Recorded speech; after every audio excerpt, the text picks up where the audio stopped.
महिलाओं को लाठियां उनके गुप्त अंगों पे तक मारी गई।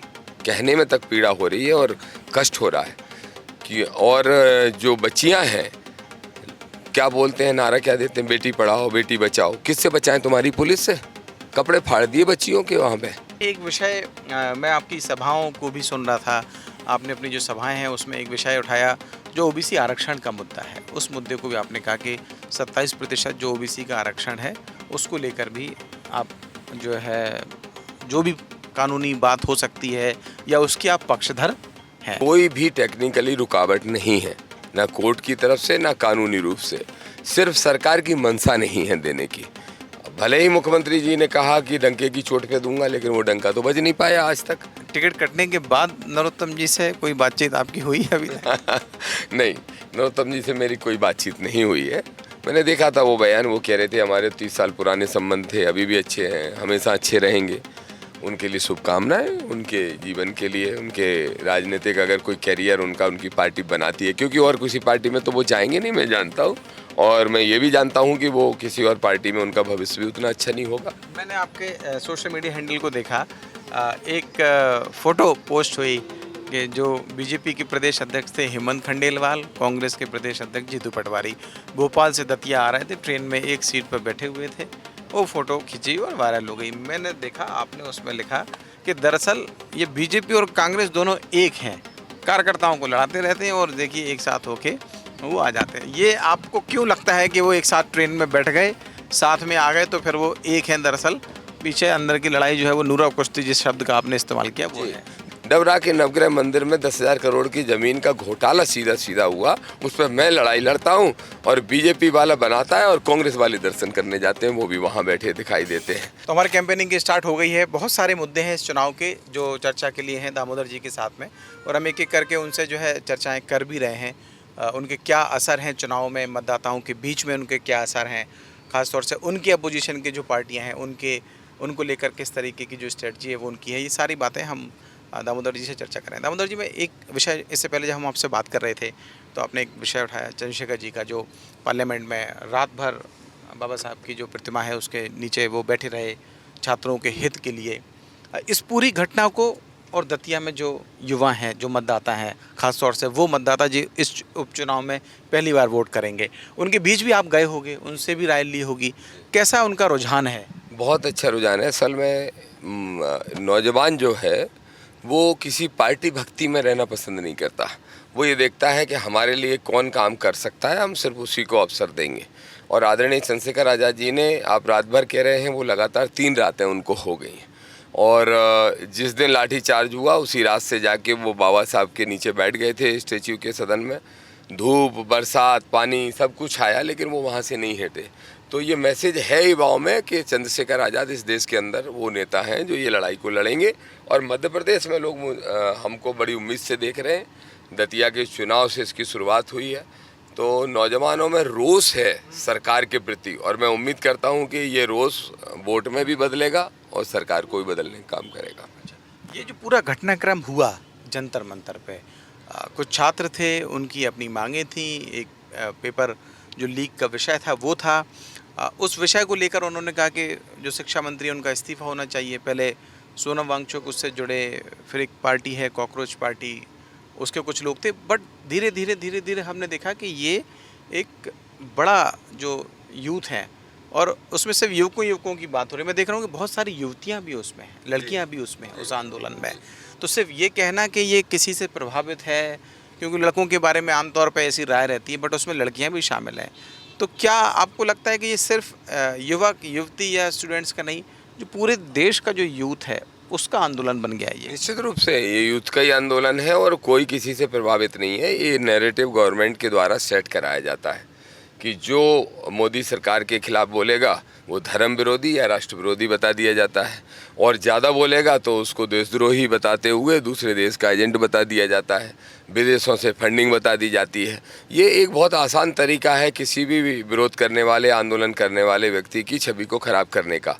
जिस तरीके से आपने देखा होगा कि महिलाओं को लाठियाँ उनके गुप्त अंगों पर तक मारी गई, कहने में तक पीड़ा हो रही है और कष्ट हो रहा है कि और जो बच्चियां हैं, क्या बोलते हैं, नारा क्या देते हैं, बेटी पढ़ाओ बेटी बचाओ। किससे बचाएं, तुम्हारी पुलिस से? कपड़े फाड़ दिए बच्चियों के वहाँ पे, क्या बेआबरू कर दिया बच्चों को, किस तरीके से वहाँ पे मारपीट की, कईयों के सिर फाड़ दिए, क्या नहीं किया। आप देखिए, ये शर्म की बात है। मतलब मुझे नहीं मालूम कि इमरजेंसी लगी तब क्या स्थिति थी, मैंने नहीं देखा या मुझे नहीं याद है। लेकिन मैं इतना ज़रूर जानता हूँ कि जब से मैं राजनीतिक क्षेत्र में हूँ या जब से मैंने होश संभाला है, पिछले 30 साल में कभी भी ऐसी स्थितियां नहीं बनी देश में इतनी बुरी जितनी स्थितियां आज हैं। इसलिए चंद्रशेखर आज़ाद जी भी लड़ाई लड़े, वो भी ठीक है, हम लोग भी लड़ रहे हैं। पूरे देश आक्रोशित है, पूरे देश का युवा आक्रोशित है, और दतिया का युवा भी आक्रोशित है, और दतिया का युवा भी वोट की चोट से बदला लेगा। ये दतिया की बात आपने की। दतिया में एक विषय, मैं आपकी सभाओं को भी सुन रहा था, आपने अपनी जो सभाएं हैं उसमें एक विषय उठाया जो ओबीसी आरक्षण का मुद्दा है। उस मुद्दे को भी आपने कहा कि 27% जो ओबीसी का आरक्षण है उसको लेकर भी आप जो है, जो भी कानूनी बात हो सकती है या उसकी आप पक्षधर हैं। इस बारे में आपकी मैं जानना चाहता हूँ क्या राय है, और दतिया के मतदाता भी जानना चाहते हैं। देखिए, ओबीसी आरक्षण को देने में कोई भी टेक्निकली रुकावट नहीं है, ना कोर्ट की तरफ से ना कानूनी रूप से, सिर्फ सरकार की मंशा नहीं है देने की। भले ही मुख्यमंत्री जी ने कहा कि डंके की चोट पे दूंगा, लेकिन वो डंका तो बज नहीं पाया आज तक। तो ओबीसी का आरक्षण नॉट ओनली उन 27%, बल्कि 1931 की जनगणना के हिसाब से 52% ओबीसी की काउंटिंग है मध्य प्रदेश में।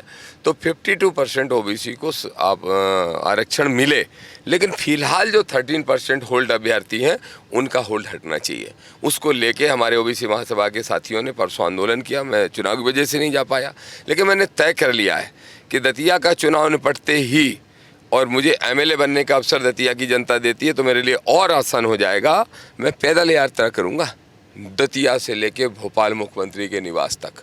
और मैं उम्मीद करता हूं कि लाखों की संख्या में लोग जाएंगे, और स्थायी रूप से जैसे जंतर मंतर पे आंदोलन हो रहा है, उससे भी बड़ा आंदोलन भोपाल के अंदर ओबीसी के आरक्षण को दिलाने के लिए और प्रमोशन में रिजर्वेशन के लिए किया जाएगा। लेकिन इस विषय पे तो देखते हैं कि बीजेपी और कांग्रेस में क्रेडिट का वॉर चलता है। कांग्रेस कहती है कि जब कमलनाथ जी की सरकार थी तब हमने दिया, बीजेपी कहती है कि इन्होंने सही से नहीं दिया इसलिए लागू नहीं हो पाया। तो पूरा क्रेडिट तो उधर है। अगर लागू हो गया तो बीजेपी कहेगी हमने कराया है, नहीं हुआ तो उसका ठीक रहा कांग्रेस के ऊपर है। नहीं, मैं तो ये मानता हूँ, मैं इस बात को स्वीकार करता हूँ कि कमलनाथ जी ने उस फाइल पे दस्तखत किए थे, और कमलनाथ जी को मैं इसके लिए धन्यवाद देता हूँ। जो सच्चाई है उसको स्वीकार करना चाहिए। ओबीसी के कमलनाथ जी के पहले 3 मुख्यमंत्री दीदी बन गई थी, गौर साहब बन गए थे, मामा बन गए थे, लेकिन नहीं कर पाए थे क्योंकि उनकी पार्टी की नीतियों के खिलाफ है। इसीलिए मोहन यादव जी भी नहीं कर पा रहे हैं। लेकिन कमलनाथ जी ने, हम लोगों ने एक रिक्वेस्ट उनसे की थी और उन्होंने उसको एक्सेप्ट करते हुए तुरंत फाइल पे साइन कर दिए। इवन कैबिनेट की बैठक भी बाद में हुई और बाद में उन सारे मंत्रियों की उस पर सहमति हुई, लेकिन लागू नहीं हो पाया इसलिए कि हाँ, कहीं ना कहीं मनसा में कुछ कमी तो थी। अगर कुछ कमी नहीं होती उसको प्रॉपरली करते, और उसके बाद उन्हीं की गवर्नमेंट में जब ऑब्जेक्शन हो गया तो फिर कोर्ट में ताकत से क्यों नहीं लड़ा। तो ये कमी तो रही होगी, लेकिन ये नूरा कुश्ती है, दोनों की अपनी आपस की लड़ाई है। सीधी बात है, अगर पक्ष और विपक्ष दोनों देना चाहते हैं तो फिर दिक्कत क्या है। कोर्ट ने तो स्वयं पूछा कि आप आरक्षण देना चाहते हो तो आपको मना किसने किया है, क्यों रोक रखा है, क्यों कोर्ट आए हो, क्यों कोर्ट में लड़ रहे हो। तो इसका मतलब यह है कि देने की इच्छा नहीं है, और वो हम हलक में से खींच के लाएंगे। वो दामोदर यादव, आदरणीय चंद्रशेखर आज़ाद और हमारा एक एक सिपाही लड़ेगा ओबीसी की लड़ाई, और 13% होल्ड भी हटवाएगा और 52% ओबीसी को आरक्षण भी दिलवाएगा। अच्छा, एक विषय पॉलिटिकली जो अब एक नया विषय खड़ा हो गया, आपके जो पहले घोर प्रतिद्वंदी जिनके लिए कहा जा रहा था, कई तरीके की बातें हो रही थी, उनका मैदान से हटना, यानी कि नरोत्तम मिश्रा का और आशुतोष तिवारी का मैदान में आना बीजेपी की तरफ से, आपको क्या लगता है कि इस परिवर्तन ने इस चुनाव की दिशा को कहाँ मोड़ दिया है? यहाँ मोड़ दिया कि मेरी पहले टकराहट जो होनी थी वो नरोत्तम मिश्रा जी के साथ होती। मैं मानता हूँ कि नरोत्तम मिश्रा एक मजबूत कैंडिडेट थे भारतीय जनता पार्टी की दृष्टि से देखें तो, ना कि चुनाव जीतने की दृष्टि से। लेकिन अब नरोत्तम मिश्रा जी के जाते ही जो बीजेपी के प्रत्याशी आए हैं तो उनको अपने परिचय के मोहताज हैं। वो अभी चिनार पहचान करते घूम रहे हैं कि मैं आशुतोष तिवारी हूँ, मैं आशुतोष तिवारी हूँ। और नरोत्तम मिश्रा जी का एक निश्चित रूप से 15 साल में हर गांव में एक टीम तैयार और उनका गुट तैयार हुआ था। तो अब बीजेपी बहुत कमज़ोर है, बहुत ज़्यादा कमज़ोर है। पहले मैं सोचता था कि सेकंड पोजीशन पे बीजेपी रहेगी ही रहेगी, लेकिन अब बीजेपी और कांग्रेस आपस में उलझ रहे हैं कि कौन सेकंड पोजीशन पे रहेगा। ये हमारा भी आकलन है, खुफिया विभागों का, इंटेलिजेंस का भी आकलन है, और अगर मीडिया गांव के आखिरी छोर तक जा पाएगी तो मीडिया को भी यही समझ में आएगा। अच्छा, टिकट कटने के बाद नरोत्तम जी से कोई बातचीत आपकी हुई है अभी तक? नहीं, नरोत्तम जी से मेरी कोई बातचीत नहीं हुई है। मैंने देखा था वो बयान, वो कह रहे थे हमारे 30 साल पुराने संबंध थे, अभी भी अच्छे हैं, हमेशा अच्छे रहेंगे। उनके लिए शुभकामनाएं, उनके जीवन के लिए, उनके राजनीतिक अगर कोई कैरियर उनका उनकी पार्टी बनाती है, क्योंकि और किसी पार्टी में तो वो जाएंगे नहीं, मैं जानता हूँ। और मैं ये भी जानता हूँ कि वो किसी और पार्टी में उनका भविष्य भी उतना अच्छा नहीं होगा। तो मेरी ना ही उनसे कोई बात, मेरी राजेंद्र भारती जी से बात होती रहती है लगातार। और नरोत्तम जी के जो ओबीसी विचारधारा के या संविधानवादी विचारधारा के जो लोग थे उनके साथ, वो ऑटोमेटिकली मेरा साथ दे रहे हैं। नरोत्तम जी ने कहा है, नहीं कहा मुझे नहीं मालूम, लेकिन ऑटोमेटिकली दे रहे हैं। मेरे ख्याल से नहीं कहा होगा, क्योंकि वो अपनी पार्टी के समर्पित कार्य करता है। और राजेंद्र भारती जी और मेरी तो एक ही टीम थी, तो 90% वो भी हमारा साथ दे रहे हैं, इसलिए हम लोग और ज़्यादा मजबूती से खड़े हैं। अच्छा, आपको क्या लगता है कि नरोत्तम मिश्रा के साथ जो कुछ हुआ राजनीतिक तौर पे, क्योंकि आप तो दतिया की नब्ज को बहुत अच्छे से समझने लगे, यहाँ की राजनीति भी समझते होंगे, ऐसा क्या हुआ होगा कि नरोत्तम मिश्रा का टिकट एन वक्त पे काट दिया गया? ये मैं इसलिए भी कह रहा हूँ क्योंकि यहाँ की पूरी कार्यकारिणी इस्तीफा दे दिया, जिलाध्यक्ष ने इस्तीफा, यानी कि बीजेपी जो कहती है कि भाई हम तो जिलाध्यक्ष को पूछ पूछ के सब कुछ करते हैं, सबको अंधेरे में रखा गया। कोई वजह आपको लगती है? देखिए, मुझे ऐसा लगता है कि वो अपनी पार्टी की जो मुख्यमंत्री की कुर्सी की जो लड़ाई है उसका वो शिकार हुए होंगे, या फिर दिल्ली की राजनीति की जो लड़ाई है, दोनों ही उसमें कारण हो सकते हैं। प्रदेश का नेतृत्व तो एक नया कॉम्पिटिटर चाहता नहीं था, इसमें तो कोई डाउट ही नहीं है कि नरोत्तम मिश्रा टॉप 5 लीडरशिप में है मध्य प्रदेश के अंदर, तो थे। अब रहेंगे कि नहीं वो पार्टी जाने उनकी, लेकिन इसमें कोई दो राय नहीं है कि अगर वो बन जाते तो उनको मंत्री भी बनाना पड़ता। और नरोत्तम मिश्रा शांत बैठने वाले प्राणी भी नहीं है, वो कुछ ना कुछ जरूर हाथ पैर चलाते कि मैं मुख्यमंत्री कैसे बनूं, इसके लिए भी वो हाथ पैर चलाते। तो यहाँ प्रदेश की राजनीति ने तो उनका शिकार किया होगा, सो किया होगा, लेकिन मुझे लगता है कि राष्ट्रीय राजनीति में जो राष्ट्रीय अध्यक्ष जी और गृह मंत्री जी के बीच में कॉम्पिटिशन है, उस चक्कर में भी उनका नुकसान हुआ है। जैसे इसमें मैं बता रहे हैं लोग, कुछ बुद्धिजीवी, कुछ पत्रकार साथी भी बता रहे हैं मुझे, दिल्ली के जो मेरे मित्र हैं, कि बिहार के चुनाव के कारण भी इसमें असर पड़ा है। बिहार में जो नितिन नवीन जी की सीट पे अमित शाह जी ने उनके कैंडिडेट को काट के टिकट बदल दिया, तो उन्हें भी ये मौके पे चौका लगाने का काम कर दिया, और प्रदेश तो नेतृत्व विरोध में था ही उनके। अच्छा, आप जनता के बीच जा रहे हैं, हम भी जो ग्राउंड रिपोर्ट है वो ग्राउंड रिपोर्ट हम लोगों ने भी की है और लोगों से यहाँ बात भी कर रहे हैं। एक बात तो स्पष्ट हो गई है कि दामोदर यादव ने यहाँ पर आकर राजनीतिक तौर पर इस पूरे चुनाव के समीकरण को त्रिकोणीय तो बना दिया है। भले ही इसमें ये कहा जाए कि वो अभी आए हैं या नई पार्टी है, बट ये मुकाबला अब त्रिकोणीय है। इन त्रिकोणीय मुकाबलों में आपको क्या लगता है कि पब्लिक के बीच में, क्योंकि जो यहाँ का समीकरण है उसमें ओबीसी वोटर भी हैं, एससी वोटर भी हैं, ब्राह्मण वोटर भी हैं या सवर्ण वोटर भी हैं कहें, इन तीनों को आप अपने फेवर में करने का कौन सा फार्मूला लोगों को बता रहे हैं कि आप जो केटली है उस पर अपनी? देखिए, ये चुनाव अभी तक कभी दतिया में सामाजिक न्याय के मुद्दे पे नहीं हुआ, ये पहला मौका है। और आप देखिए, इत्तेफाक ही इसको कहेंगे, प्रकृति की देन कहेंगे, कि हमारे सामने दोनों ही कैंडिडेट, जब मैं सामाजिक न्याय के मुद्दे पे लड़ रहा हूँ तो दोनों ही कैंडिडेट नॉन रिजर्व कैटेगरी के आ गए हैं, और 2.25 लाख वोट में से 2 लाख वोट रिजर्व कैटेगरी के लोगों के हैं, जिसमें ओबीसी है, एससी है, एसटी है, माइनॉरिटी भी है।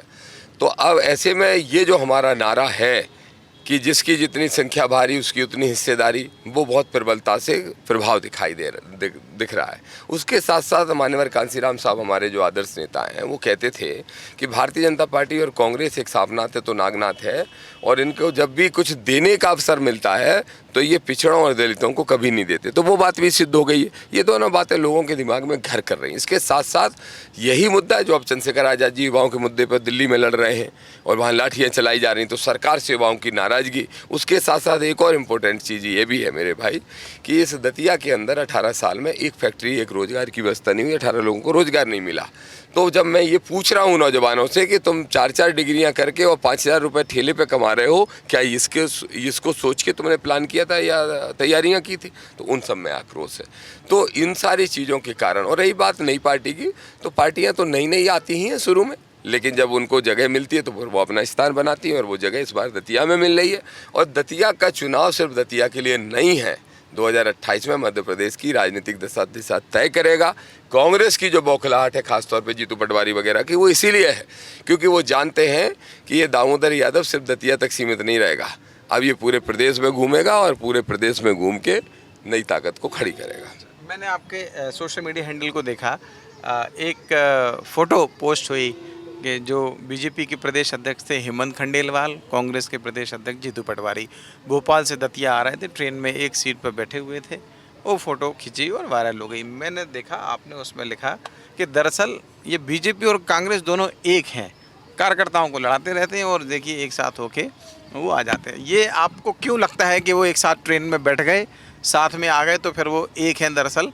पीछे अंदर की लड़ाई जो है वो नूरा कुश्ती जिस शब्द का आपने इस्तेमाल किया वो है। देखिए ऐसा है कि जब एक कोई 28 साल का लड़का यात्रा निकालता है गैर संवैधानिक मांगों को लेके, धीरेन्द्र शास्त्री जिसका नाम है, तो बीजेपी उसका समर्थन करती है और कांग्रेस भी उसका समर्थन करती है। एक गैर संवैधानिक मांग है जिसको लेके मैं विरोध करता हूँ, लेकिन ये दोनों दल एक फ्रंट पे वहाँ खड़े दिखाई देते हैं। डबरा के नवग्रह मंदिर में 10,000 करोड़ की ज़मीन का घोटाला सीधा सीधा हुआ, उस पर मैं लड़ाई लड़ता हूँ और बीजेपी वाला बनाता है और कांग्रेस वाले दर्शन करने जाते हैं, वो भी वहाँ बैठे दिखाई देते हैं। ऐसे मुद्दों की अगर आप बात करेंगे तो ओबीसी आरक्षण का भी जो मुद्दा है, एक दूसरे पे बस आरोप प्रत्यारोप करके बस बेवकूफ़ बनाने का काम ओबीसी के लोगों को कर रहे हैं, लेकिन ज़मीन पे उतर के कोई लड़ाई नहीं लड़ रहा है। जैसे उदाहरण के तौर पे अगर कांग्रेस चाहे तो एक दिन का बंद बुला ले पूरे प्रदेश में ओबीसी आरक्षण के मुद्दे पे, तो तब भी नहीं, तब भी हम ही लोग लड़ाई लड़ते हैं। तो मुद्दा आधारित मैंने बात की कि मुद्दों पर बड़े से बड़े मुद्दे आते हैं, लीडर अपोजिशन मध्य प्रदेश हो या पीसीसी चीफ हो या एक्स सीएम हो, ये सारे लोग बस मुद्दों को छू के और भाग जाते हैं, और बस मुझे तो लगता है मुद्दों को छू के फिर मैनेज हो जाते हैं, उधर से ऑफर आता होगा और मैनेज हो जाते होंगे। यही बात मैं उठाता था, लेकिन वो जब ट्रेन में बैठे तो मुझे बहुत विश्वस्त सूत्रों से पता चला कि उस ट्रेन में डिस्कशन में लगभग 1.25 से 1.5 घंटे ये बात हुई है कि दामोदर यादव को कैसे रोका जाए। तुम्हें जीतना है तुम जीत जाओ, हम जीत जाएंगे तो हम जीत जाएंगे, लेकिन तीसरे दल को तो खड़ा मत होने दो, इस पर बात हुई। आपने धीरेन्द्र शास्त्री का जिक्र किया, क्या वजह लगती है कि दामोदर के डर से वो इस चुनाव में नहीं आ रहे हैं कि नरोत्तम हट गए इस डर से अब चुनाव में नहीं आ रहे हैं? शायद दोनों ही कारण है।